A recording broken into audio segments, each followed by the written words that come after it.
À l'ère de l'hyperconsommation et de la surcharge mentale, le minimalisme et la simplicité volontaire émergent non comme des modes passagères, mais comme des réponses profondes à un épuisement contemporain.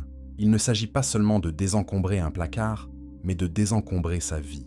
Le minimalisme n'est pas une esthétique, c'est une intention. Contrairement à l'image aseptisée qu'on lui colle parfois, son essence n'est pas dans la décoration épurée, mais dans la recherche de l'essentiel.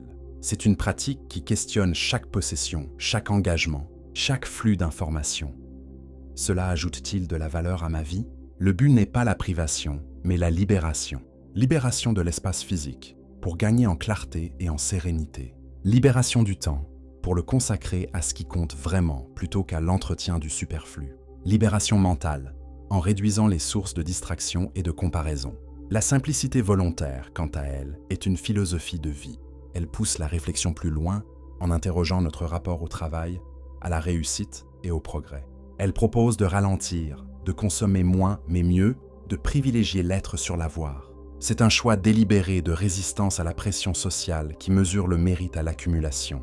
Ensemble, ils forment un chemin vers plus d'authenticité, en réduisant le bruit, celui des objets, des sollicitations numériques, des obligations sociales. On se donne la chance d'entendre sa propre voix. On redécouvre le plaisir des choses simples. Un repas partagé, une promenade, une lecture sans téléphone à portée de main.